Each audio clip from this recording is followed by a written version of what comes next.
लोगों ने उसे देखा तो सोचा कि शायद यह भिखारी पागल हो गया है, और अगले दिन से वह भिखारी उस स्टेशन पर फिर कभी नहीं दिखा। लेकिन 6 महीने बाद इसी स्टेशन पर 2 व्यक्ति सूट बूट पहने हुए यात्रा कर रहे थे। दोनों ने एक दूसरे को देखा तो उनमें से एक ने दूसरे से हाथ मिलाया और कहा, क्या आपने मुझे पहचाना? दूसरा व्यक्ति बोला, नहीं, क्योंकि मेरे हिसाब से हम लोग पहली बार मिल रहे हैं।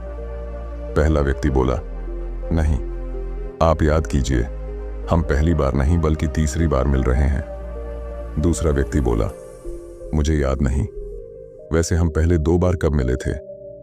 अब पहला व्यक्ति मुस्कुराया और बोला, हम पहले भी 2 बार इसी ट्रेन में मिले थे। मैं वही भिखारी हूं जिसको आपने पहली मुलाकात में बताया कि मुझे जीवन में क्या करना चाहिए, और दूसरी मुलाकात में बताया कि मैं वास्तव में कौन हूं।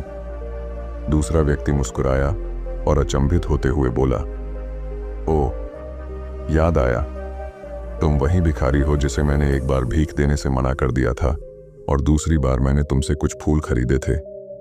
लेकिन आज तुम ये सूट बूट में कहाँ जा रहे हो और आजकल क्या कर रहे हो?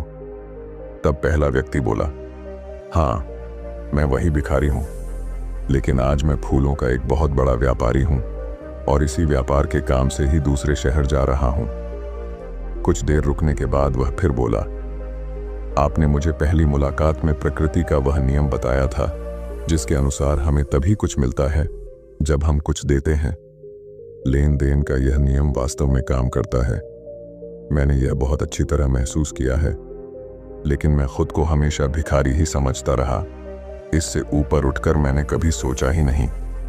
और जब आपसे मेरी दूसरी मुलाकात हुई तब आपने मुझे बताया कि मैं एक व्यापारी बन चुका हूं। अब मैं समझ चुका था कि मैं वास्तव में एक भिखारी नहीं बल्कि व्यापारी बन चुका हूं।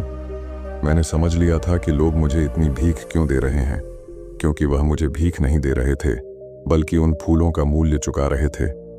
सभी लोग मेरे फूल खरीद रहे थे क्योंकि इससे सस्ते फूल उन्हें कहाँ मिलते। मैं लोगों की नज़रों में एक छोटा व्यापारी था, लेकिन मैं अपनी नज़रों में एक भिखारी ही था। आपके बताने पर मुझे समझ आ गया कि मैं एक छोटा व्यापारी हूँ।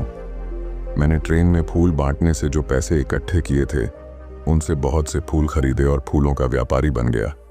यहाँ के लोगों को फूल बहुत पसंद है और उनकी इसी पसंद ने मुझे आज फूलों का एक बहुत बड़ा व्यापारी बना दिया। दोनों व्यापारी अब खुश थे और स्टेशन आने पर साथ उतरे और अपने अपने व्यापार की बात करते हुए आगे बढ़ गए। दोस्तों, इस कहानी से हमें बहुत कुछ सीखने को मिलता है। कहानी में लंबा व्यापारी गिव एंड टेक के नियम को बहुत अच्छी तरह